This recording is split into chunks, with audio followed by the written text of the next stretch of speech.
বিসমিল্লাহির রহমানির রহিম। আসসালামু আলাইকুম। কামরুন্নাহার ম্যাডাম বলছি, সহকারী অধ্যাপক, জীববিজ্ঞান বিভাগ, greenfield school and college, Mirpur, Dhaka. দশম শ্রেণীর শিক্ষার্থীরা কেমন আছো? আশা করি তোমরা ভালো আছো এবং আমার রেগুলার অনলাইন ক্লাসগুলো ঠিকমতো করছো। আজকে তোমাদের আমি আলোচনা করব অধ্যায় 13 থেকে দ্বিতীয় ক্রিয়েটিভ কোশ্চেন, হ্যাঁ, যেটা তোমাদের জন্য ইম্পর্ট্যান্ট। দেখো, আগে চিত্রটা দেখো, দেখতেই পাচ্ছ। চিত্রটা দেখে মনে হচ্ছে যে চিত্রটা চেনো। চিত্রটা হচ্ছে একটি পুকুরের বাস্তুসংস্থান, হ্যাঁ, একটা পুকুরের বাস্তুসংস্থান। এই বাস্তুসংস্থানের মধ্যে দেখো আমি সান লিখে দিয়েছি, লিখা নাও থাকতে পারে, ঠিক আছে। উপরের গাছ, বড় গাছ, ছোট গাছ, আর নিচে হচ্ছে এখানে বিতে একটু বড় করে মাছটাকে এঁকেছি, বড় মাছ আইডেন্টিফিকেশন করেছি। এখানে ছোট মাছ দিয়েছি, ভাসমান ফাইটোপ্লাঙ্কটন দিয়েছি, হ্যাঁ, ভাসমান ফাইটোপ্লাঙ্কটন, এই যে জুওপ্লাঙ্কটন আছে কিছু, এবং পুকুরের তলদেশে হচ্ছে কাদা, সেই কাদার মধ্যে বিদ্যমান বিভিন্ন ধরনের বিয়োজক, সেগুলো আমি কিছুটা দেখানোর চেষ্টা করেছি, হ্যাঁ। একটি পুকুরের বাস্তুসংস্থানের চিত্র দেয়া আছে, ঠিক আছে। দেখো, কয়ের প্রশ্ন, কয়ে দেয়া আছে খাদ্য শৃঙ্খল কি, ঠিক আছে।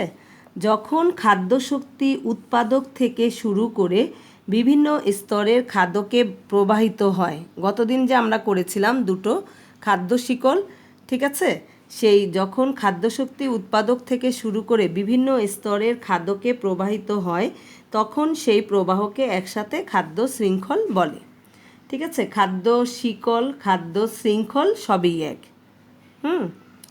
আচ্ছা, ক্ষয়ের প্রশ্নে দেয়া আছে, দেখো, ধনাত্মক আন্তঃক্রিয়া বলতে কি বোঝায়? ধনাত্মক, ঠিক আছে, ধনাত্মক আন্তঃক্রিয়া বলতে কি বোঝায়? ধনাত্মক মানেই হচ্ছে পজিটিভ রিলেশনশিপ, যে রিলেশনশিপে কি হবে, দুটি জীবই উপকৃত হবে। দেখো, যে আন্তঃসম্পর্কে দুটি জীবের একটি অন্যটিকে সহায়তা করে তাকে ধনাত্মক আন্তঃক্রিয়া বলে। এক্ষেত্রে সহযোগীদ্বয়ের একটি বা উভয়ই উপকৃত হতে পারে। লাভজনক এই আন্তঃক্রিয়াকে আমরা বলছি মিউচুয়ালিজম বা কমেন্সিয়ালিজম, ঠিক আছে। এই আন্তঃক্রিয়াকে মিউচুয়ালিজম ও কমেন্সিয়ালিজম নামে দুই ভাগে ভাগ করা যায়।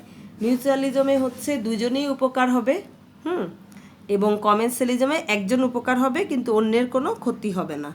যেমন মিউচুয়ালিজমে তুমি ফুল ও মৌমাছি সম্পর্ক, ফুলের পরাগায়ন হচ্ছে, মৌমাছি তার খাদ্য পেয়ে যাচ্ছে, ঠিক আছে, এগুলো হচ্ছে মিউচুয়ালিজম। এরপরে দেখো, গয়ের প্রশ্নে দেওয়া আছে এস এর শক্তি কিভাবে বিতে পৌঁছায়, হ্যাঁ, এস এর শক্তি কিভাবে বিতে পৌঁছায়। এখানে এস মানে সান আমি লিখে দিয়েছি, তাহলে এই সূর্য শক্তি কিভাবে বিতে পৌঁছাবে। তোমরা জানো যে সূর্য শক্তিটা এরকম করে আসলে ক্লিয়ার? আচ্ছা, এস এর শক্তি কিভাবে বিতে পৌঁছায় ব্যাখ্যা করো, ঠিক আছে। এস মানে হচ্ছে কি আমার সূর্য, আর বি মানে আমি এখানে বিগ ফিশ, ঠিক আছে, এই জন্য বি দিয়েছি। বি মানে হচ্ছে এখানে বিগ ফিশ মানে বড় মাছ। সূর্যালোকের শক্তি বড় মাছে কিভাবে পৌঁছাবে, এটা হলো তোমার কাছে জানতে চেয়েছে। এখন দেখো, উদ্দীপকে উল্লেখিত বাস্তুতন্ত্রটি কিসের, আমি একটু আগেই বলেছি, একটি পুকুরের বাস্তুতন্ত্র, হ্যাঁ। সেখানে এস কি, এস হচ্ছে সূর্য, এবং বি হচ্ছে বড় মাছ। বড় মাছ হচ্ছে আসলে তৃতীয় স্তরের খাদক, ঠিক আছে। বড় মাছটা হচ্ছে তৃতীয় স্তরের খাদক, আর এস হচ্ছে তোমার সূর্য। সূর্য হচ্ছে শক্তির উৎস, সকল শক্তির উৎস, হ্যাঁ। সূর্যের শক্তি তৃতীয় স্তরের খাদকের কাছে পৌঁছানোর প্রক্রিয়া নিচে ব্যাখ্যা করা হলো, ঠিক আছে। তারপরে চিত্রটা পারলে একটু দিয়ে দিবে, চিত্রটা দিলে ভালো, তোমার নাম্বার বেশি ক্যারি করবে, ঠিক আছে। দেখো, যে কোনো বাস্তুতন্ত্রে শক্তির মূল উৎসকে সূর্য, আর সূর্য থেকে যে পরিমাণ আলো এবং তাপশক্তি পৃথিবীতে আসে তার মাত্র 2% সালোক সংশ্লেষণ প্রক্রিয়ায় সবুজ উদ্ভিদ ব্যবহার করে, ঠিক আছে। কত পার্সেন্ট? 2%, ঠিক আছে। যতটুকু আসে সূর্য থেকে, যতটুকু আলো আসে হ্যাঁ, আলো আর তাপশক্তি আসে, তার মাত্র 2% হচ্ছে উদ্ভিদ ব্যবহার করে কোন প্রক্রিয়ায়? সালোক সংশ্লেষণ প্রক্রিয়া। এটা তোমরা জানো, ঠিক আছে, এটা পড়ে এসছো। আচ্ছা, বাস্তুতন্ত্রের পরবর্তী ধাপগুলোর জন্য প্রাথমিকভাবে শর্করার আলো ও তাপশক্তি রাসায়নিক শক্তি হিসেবে কি করে? মজুত করে। ঠিক আছে, বিভিন্ন প্রকার খাদ্য শিকলের মাধ্যমে উদ্ভিদে জমা হওয়া এই শক্তি বিভিন্ন খাদ্য স্তরে কি করে? পৌঁছে যায়। হ্যাঁ, প্রথম স্তরের খাদক কারা? একটু মনে করো, উৎপাদকের পরেই ছিল। প্রথম স্তরের খাদক হলো তোমার জুওপ্লাঙ্কটন। প্রথম স্তরের খাদক হচ্ছে জুওপ্লাঙ্কটন। তাহলে এরা কি করবে বলো? প্রথম স্তরের খাদকের মধ্যে আগে যাবে। প্রথম স্তরের খাদক জুওপ্লাঙ্কটন উৎপাদক ফাইটোপ্লাঙ্কটনদের খেয়ে কি করে? জীবন ধারণ করে। এভাবে উৎপাদকের রাসায়নিক শক্তি প্রথমে তাহলে কার কাছে যাচ্ছে? প্রথম স্তরের খাদকের কাছে পৌঁছায়। তারপর ছোট মাছ অর্থাৎ দ্বিতীয় স্তরের খাদক। হ্যাঁ, কারণ ছোট মাছ কি খায়? ছোট মাছ খায় বিভিন্ন জুওপ্লাঙ্কটন। ঠিক আছে, তাহলে এইভাবে কোথায় চলে যাচ্ছে? ছোট মাছের কাছে। ছোট মাছ হচ্ছে দ্বিতীয় স্তরের খাদক। হ্যাঁ, আর তখন প্রথম স্তরের খাদক থেকে রাসায়নিক শক্তি দ্বিতীয় স্তরের খাদকের কাছে চলে যাচ্ছে। তাহলে সূর্য থেকে রাসায়নিক শক্তি প্রথমে যাচ্ছে উৎপাদক, সেই উৎপাদক থেকে আবার রাসায়নিক শক্তি যাচ্ছে প্রথম স্তরের খাদক, প্রথম স্তরের খাদক থেকে যাচ্ছে দ্বিতীয় স্তরের খাদক, দ্বিতীয় স্তরের খাদক থেকে যাচ্ছে তৃতীয় স্তরের খাদক। আমার বড় মাছ কিন্তু তৃতীয় স্তরের খাদক। তাহলে তুমি এটা একটা অ্যারো দিয়ে এরকম লিখতে পারো, সূর্য থেকে কোথায় যাচ্ছে? দেখো, আমি একটু নিচে দেখাই। যেমন আমার সূর্য, হ্যাঁ, ঠিক আছে, আচ্ছা দেখা যাচ্ছে না, দাঁড়াও। আচ্ছা দেখো, সূর্য থেকে আমার প্রথমে কোথায় যাচ্ছে? কে যাচ্ছে? রাসায়নিক শক্তি। ঠিক আছে, সূর্য থেকে রাসায়নিক শক্তি যাচ্ছে, প্রথমে যাচ্ছে কোথায়? উৎপাদক। ঠিক আছে, উৎপাদকে যাচ্ছে। হ্যাঁ, তারপরে উৎপাদক থেকে আবার রাসায়নিক শক্তি, প্রত্যেক জায়গায় রাসায়নিক শক্তি হবে।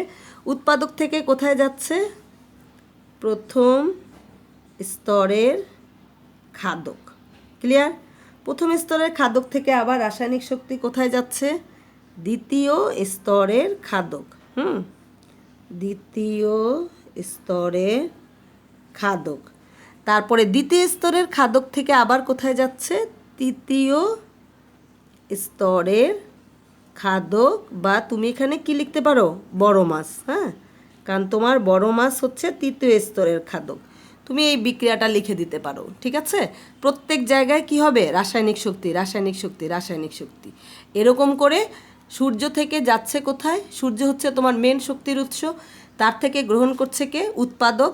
উৎপাদক থেকে প্রথম স্তরের খাদক, দ্বিতীয় স্তরের খাদক, তৃতীয় স্তরের খাদক। হ্যাঁ, ঠিক আছে, এই বিক্রিয়াটা দিয়ে দিও। এবার দেখো, একইভাবে যখন বড় মাছ অর্থাৎ তৃতীয় স্তরের খাদক ছোট মাছ অর্থাৎ দ্বিতীয় স্তরের খাদককে খেয়ে ফেলে, তখন রাসায়নিক শক্তি দ্বিতীয় স্তরের খাদক থেকে তৃতীয় স্তরের খাদকের কাছে পৌঁছায়। এভাবে সূর্য থেকে শক্তি তৃতীয় স্তরের খাদকের কাছে পৌঁছায়। ক্লিয়ার? আচ্ছা, এবার চলে যাও ঘ নং কোশ্চেনে। উদ্দীপকের উপাদানগুলো হ্রাস বৃদ্ধি পরিবেশের জন্য হুমকি স্বরূপ তোমার মতামত দাও।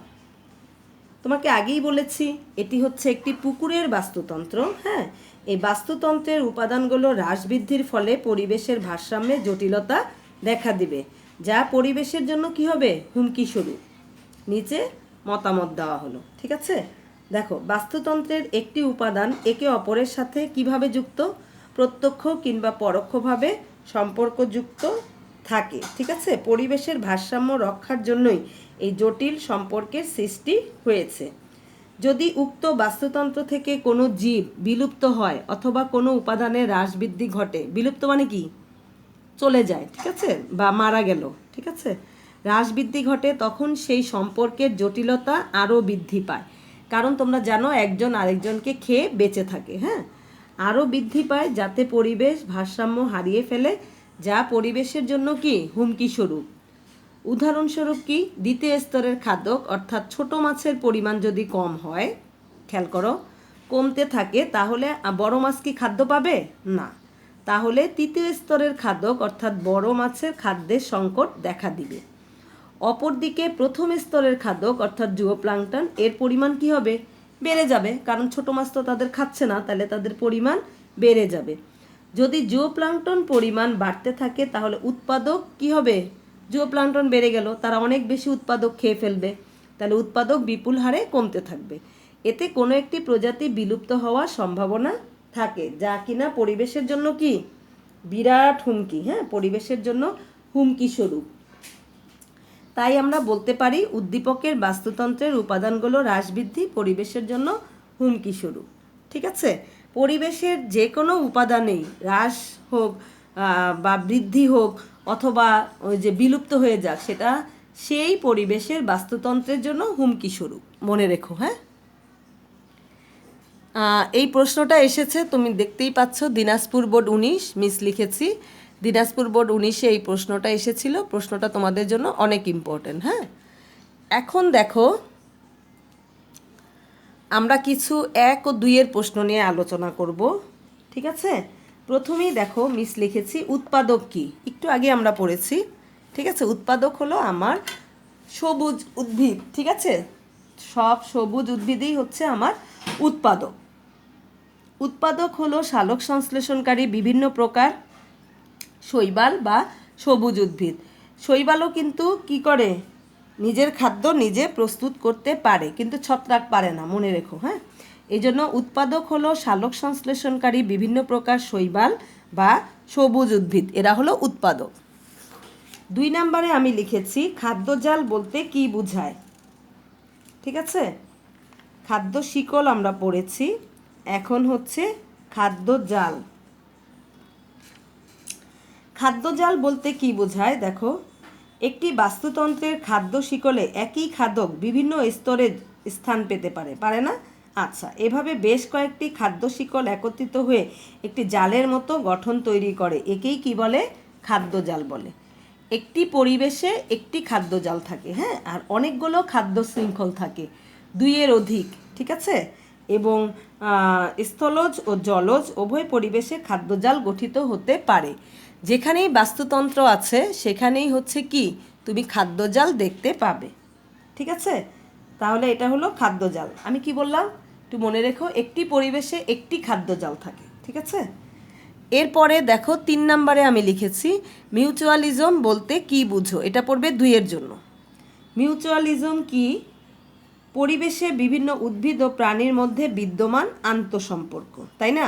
ফলে সহযোগীদের উভয় উপকৃত হয়, তাকে বলে মিউচুয়ালিজম। যেমন কি মৌমাছি কর্তৃক ফুলের মধু আহরণ, এতে ফুলের কি কাজ হচ্ছে? ফুলে হচ্ছে পরাগায়ন ঘটছে, আর মৌমাছি হচ্ছে তার খাদ্য মধু আহরণ করছে। মৌমাছি খাদ্য পাচ্ছে, ফুলে তার পরাগায়ন ঘটছে, একটি প্রক্রিয়া ঘটছে। হ্যাঁ, এটি হচ্ছে একটি মিউচুয়ালিজম, এতে দুইজনেই উপকৃত হচ্ছে। তোমার বইতে আরেকটা উদাহরণ আছে যে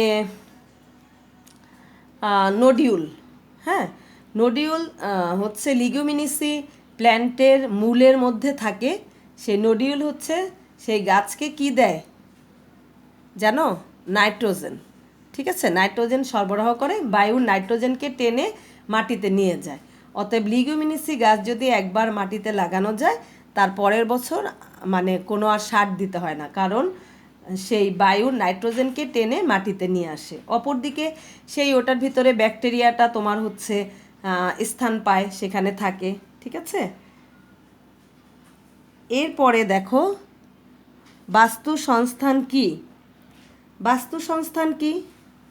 যেখানে সব একত্রে অবস্থান করে। ঠিক আছে, বাস্তু সংস্থান হলো এমন একটি একক যেখানে জড়বস্তু, খাদ্য উৎপাদক, খাদক এবং বিয়োজক অবস্থান করে। যেমন জলজ বাস্তুসংস্থার উদাহরণ হচ্ছে পুকুর।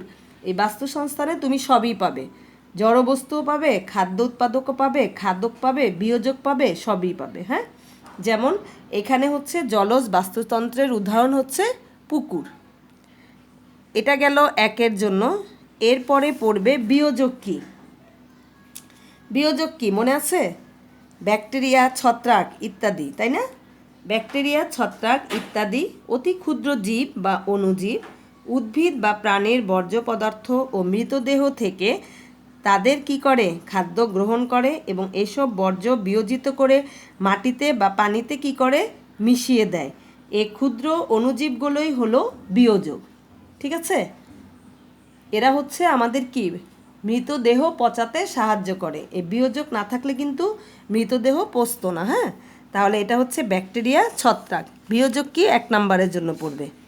এরপরে দেখো আমি একটা প্রশ্ন লিখেছি, খাদ্য শিকলে খাদ্য স্তরের সংখ্যা যত কম হয় শক্তির পরিমাণ তত কম হয়। ঠিক আছে, খাদ্য স্তরের সংখ্যা মানে খাদকের সংখ্যা। ঠিক আছে, টপিক লেভেল যেটা ছিল। হ্যাঁ, খাদ্য শিকলে খাদ্য স্তরের সংখ্যা যত কম হয় শক্তির অপচয় তত কম হয়। ঠিক আছে, দেখো বাস্তুতন্ত্রের সব ধরনের খাদ্য শিকলে প্রতিটি স্তরে কিছু শক্তি অপচয় হয়। কত পার্সেন্ট অপচয় হয় মনে আছে? 90% শক্তি অপচয় হয়। হ্যাঁ, আমি গতদিন তোমাদের চিত্রে দেখিয়েছিলাম।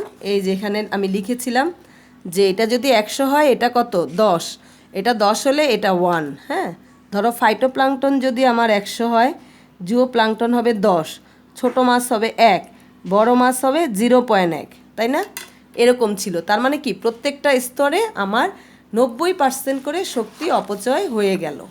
ঠিক আছে, দেখো তাহলে এটা হলো বাস্তুতন্ত্রের সব ধরনের খাদ্য শিকলের প্রতিটি স্তরে কিছু শক্তি অপচয় হয়। উৎপাদক সবুজ উদ্ভিদ থেকে তৃণভোজী যতটা শক্তি গ্রহণ করে তার শরীরে ততটা শক্তি জমা হয় না। আবার দ্বিতীয় স্তরে খাদক তৃণভোজী প্রাণীর দেহ থেকে যে পরিমাণ পুষ্টিদ্রব্য গ্রহণ করে তার নিজের দেহে সে পরিমাণ পুষ্টি পৌঁছায় না, কিছুটা জড় পরিবেশে মুক্ত হয়। এভাবে এক জীব থেকে আরেক জীবে খাদ্যশক্তি স্থানান্তরের সময় বেশ কিছু শক্তি বাস্তুতন্ত্রের সাধারণ নিয়মেই কী হয়, এই তন্ত্রের বাইরে চলে যায়। আমি আগেই বলেছি 90%। এই কারণে খাদ্য শিকলে খাদ্যস্তরের সংখ্যা যত কমানো যায় শক্তির অপচয় তত কম হয়। যত বড় খাদ্য শিকল হবে, হ্যাঁ, ফাইটোপ্লাঙ্কটন, জুওপ্লাঙ্কটন, ছোট মাছ, বড় মাছ যত বড় হবে তত শক্তির অপচয় বেশি হবে, এবং এটা আমাদের জন্য লাভজনক না, খাদ্য শিকলের জন্য লাভজনক না। ঠিক আছে, এরপরে দেখো এটা ছিল 2-এর অ্যান্সার। হ্যাঁ, এরপরে 7 নম্বর প্রশ্ন দেখো, গ্রিন হাউস প্রতিক্রিয়া বলতে কি বোঝায়? গ্রিন হাউস প্রতিক্রিয়া একটু মনে করো, বায়ুমণ্ডলে গ্রিন হাউস গ্যাসগুলো কী কী ছিল? Carbon die oxide, carbon monoxide, তারপরে হচ্ছে মিথেন, নাইট্রাস অক্সাইড, N2O, ইত্যাদি। বৃদ্ধি পাওয়ার ফলে আমাদের কি হচ্ছে, দিন দিন তাপমাত্রা বেড়ে যাচ্ছে, যাকে আমরা বলছি গ্রিন হাউস প্রতিক্রিয়া। গ্রিন হাউস প্রতিক্রিয়ার কারণে সমুদ্রের পানির উচ্চতা বেড়ে যাবে এবং উপকূল অঞ্চল কি হবে, তলিয়ে যাবে, এটা আমরা জানি। ফলে মানুষ অনেক ক্ষতির সম্মুখীন হবে। তবে পরিবেশ সুরক্ষিত গ্রিন হাউস প্রতিক্রিয়া থেকে রক্ষা পাওয়া সম্ভব যদি আমরা এর ব্যবস্থা গ্রহণ করি এবং পরিবেশ সুরক্ষিত রাখি, তাহলে এই প্রতিক্রিয়া থেকে রক্ষা পাওয়া সম্ভব হবে। গ্রিন হাউস গ্যাসগুলো কী কী বললাম আবার একটু খেয়াল করো, carbon die oxide, carbon monoxide, methane এবং নাইট্রাস অক্সাইড। ক্লিয়ার? এটা হচ্ছে গ্রিন হাউস প্রতিক্রিয়া, এটা 2 নম্বরের জন্য পড়বে। হ্যাঁ, এবার 8 নম্বরের প্রশ্ন দেখো, সিম্বায়োসিস বলতে কি বোঝায়? সিম্বায়োসিস অনেকটা একটু আগে যে বলেছি সেটার মতোই। দেখো, গাছপালা, পশু পাখি, কীটপতঙ্গ ও অন্যান্য জীবজন্তু কি করে, একে অপরের দ্বারা প্রভাবিত এবং কম বেশি নির্ভরশীল, একজন আরেকজনকে খেয়ে বেঁচে থাকে। হ্যাঁ, ব্যাকটেরিয়া, ছত্রাক এবং বিভিন্ন প্রকার জীবাণু দিয়ে গাছপালা, পশু পাখি, কীটপতঙ্গ বিভিন্নভাবে প্রভাবিত হয়, তাই না? এগুলা কি করে, এইসবের উপরে গ্রো করে এবং সেখানে তারা বৃদ্ধি হয়। ঠিক আছে, দেখো অবস্থান করে এবং বৃদ্ধি হয়। তোমরা শুনে থাকবে এই গাছটা ফাঙ্গাল দ্বারা ইনফেকশন। ঠিক আছে, ফাঙ্গাস ইনফেকশন মানে ছত্রাক। এই গাছটা ব্যাকটেরিয়া দ্বারা সংক্রমিত, এই রোগটা, এই গাছের এই রোগটা ব্যাকটেরিয়া দিয়ে হয়েছে, ভাইরাস দিয়ে হয়েছে, এরকম। হ্যাঁ, ব্যাকটেরিয়া, ছত্রাক এবং বিভিন্ন প্রকার জীবাণু দিয়ে গাছপালা, পশু পাখি, কীটপতঙ্গ বিভিন্নভাবে প্রভাবিত হয়। পারস্পরিক সংযোগ ও নির্ভরশীলতাই কি জীবনক্রিয়া পরিচালনার চাবিকাঠি। তাই জীবজগতে বিভিন্ন প্রকার গাছপালা এবং প্রাণীদের মধ্যে বিদ্যমান জৈবিক সম্পর্কগুলোতে, ঠিক আছে, বিভিন্ন প্রকার গাছপালা আর প্রাণীদের মধ্যে বিদ্যমান জৈবিক সম্পর্কগুলোকেই আমরা কি বলি, সহাবস্থান। জীব আর জড়র মধ্যে, হ্যাঁ, সহাবস্থান বা সিম্বায়োসিস নামে আখ্যায়িত করা হয়। ক্লিয়ার? আচ্ছা, এটা পড়বে 2-এর জন্য। এরপরে দেখো, হার্বিভোরাস বা তৃণভোজী কারা? হার্বিভোরস বা তৃণভোজী। বুঝতেই পারছো, যে সকল প্রাণী সরাসরি উদ্ভিদ থেকে খাদ্য গ্রহণ করে তাদেরকে বলা হয় তৃণভোজী প্রাণী বা হার্বিভোরাস। ঠিক আছে, সরাসরি উদ্ভিদ থেকে খাদ্য গ্রহণ করে, যেমন কি হরিণ। হরিণে আমি গতদিন পড়িয়েছিলাম ডিয়ারকে, হরিণকে কেন তৃণভোজী প্রাণী বলা হয়। তাহলে যেসব প্রাণী সরাসরি উদ্ভিদ থেকে খাদ্য গ্রহণ করে তাদেরকে বলা হয় তৃণভোজী প্রাণী, অথবা ইংরেজিতে বলে হার্বিভোরস। ঠিক আছে, এরপরে দেখো হার্বিভোরস পড়বে 1 নম্বরের জন্য। এরপরে হচ্ছে এটা আমি দিয়েছি, এটা হচ্ছে 2 নম্বরের কোশ্চেন। হ্যাঁ, দেখো স্বর্ণলতার সাথে বড়ই গাছের কী রূপ আন্তঃক্রিয়া বিদ্যমান ব্যাখ্যা করো। ঠিক আছে, কার সাথে কার? স্বর্ণলতা। স্বর্ণলতা কিন্তু নেগেটিভ, ঠিক আছে, নেগেটিভ ইন্টারেকশনশিপ। আচ্ছা দেখো, স্বর্ণলতার সাথে বড়ই গাছের কীরূপ আন্তঃক্রিয়া বিদ্যমান ব্যাখ্যা করো। হ্যাঁ, আচ্ছা দেখো, স্বর্ণলতার সাথে বড়ই গাছের ঋণাত্মক আন্তঃক্রিয়া বিদ্যমান, আমি একটু আগেই বলেছি। এক্ষেত্রে স্বর্ণলতা কি করে? হোস্টোরিয়া নামক চোষক অঙ্গের মাধ্যমে বড়ই গাছ থেকে খাদ্য গ্রহণ করে। এর ফলে বড়ই গাছ ক্ষতিগ্রস্ত হয় এবং দেখা যায় যে সে বড়ই গাছে স্বর্ণলতা থাকলে আর বড়ই ধরবে না। হ্যাঁ, সে গাছটা নষ্ট হয়ে যায়।